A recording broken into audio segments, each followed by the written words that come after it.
The illusion of safety that has long surrounded vaping is starting to collapse under the weight of horrifying medical realities. Doctors are no longer whispering their concerns, they're sounding the alarm. What was once marketed as a safer alternative to cigarettes is now linked to a rare, incurable, and life-altering disease known as bronchiolitis obliterans, more commonly referred to as popcorn lung. It's a slow, suffocating condition that scars the tiniest airways in the lungs, making it difficult, eventually impossible, for those affected to breathe normally. It does not go away. It cannot be reversed. And pediatricians are now warning that flavored vapes are helping deliver this irreversible damage directly into the lungs of children and teenagers. This isn't some abstract, hypothetical. This isn't a fringe case in a medical textbook. Popcorn lung is real, and it's being diagnosed in people who once believed that puffing a sleek, fruit-flavored device was harmless fun. The condition, once associated with factory workers who inhaled artificial butter flavoring, has reemerged in an entirely different context, vaping, and it's just as deadly. It starts subtly: shortness of breath, night sweats, chronic coughing, unexplained fatigue. But what's happening inside the body is far more sinister. The bronchioles, the smallest branches of the lungs, become inflamed and begin to scar. Over time, they narrow and become blocked, cutting off airflow. Victims describe the sensation as being slowly strangled by their own lungs. And there's no cure. Treatment options for popcorn lung are minimal and largely ineffective. Steroids may slow the inflammation. Inhalers can provide short-term relief. In severe cases, oxygen therapy is required to sustain normal life. But none of these methods repair the damage. This is not like quitting cigarettes and waiting for the body to recover. The scarring in popcorn lung is permanent. Once it's done, it's done. And for young people, that means a lifetime of respiratory complications, physical limitations, and dependence on medication and medical care, if they're lucky enough to avoid needing a lung transplant. The most terrifying part of this reality is how casually accessible the risk has become.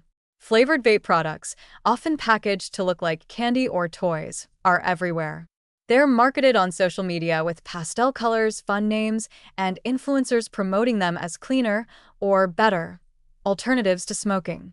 But in reality, these products are chemical traps. Many of them contain diacetyl, the very compound implicated in the original popcorn lung cases. Though banned in some regions like the UK, it's still found in e-cigarettes sold in the United States. And even when diacetyl isn't present, other unregulated and poorly studied chemicals in vape aerosols can also cause inflammation and cellular damage to the lungs. No one really knows how many people will develop popcorn lung because of vaping, but that number is growing, and the medical community is seeing more concerning symptoms in younger patients every year. Parents are being blindsided.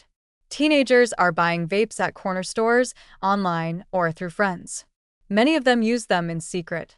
Many parents, even the most vigilant ones, have no idea until their child ends up in an emergency room gasping for breath. Pediatricians like Dr. Stephanie Hansen are begging families to take this seriously, emphasizing that prevention is the only real solution. Because once the disease begins, there is no going back. This is not merely a bad habit or a rebellious phase. This is a public health crisis unfolding in real time. The long-term consequences of widespread youth vaping are still playing out, but we already know enough to recognize the gravity. And yet, laws remain weak, enforcement inconsistent, and education insufficient.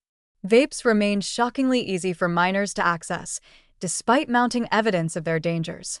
Governments around the world have allowed these products to flourish in the name of harm reduction, without fully acknowledging that they have introduced a new kind of harm, one that targets kids, thrives on misinformation, and has irreversible consequences. The idea that e-cigarettes are a benign or manageable risk is a lie, one perpetuated by an industry that has learned to prey on the next generation under the guise of freedom, fun, and flavor.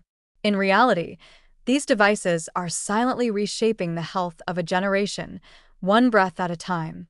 And if we don't act now, with bans, regulations, public awareness, and unflinching honesty, the cost will be immeasurable. There is no soft version of this story. A child who vapes today may be living with an incurable lung disease tomorrow. And while industry executives count profits, pediatricians are left trying to help teenagers breathe.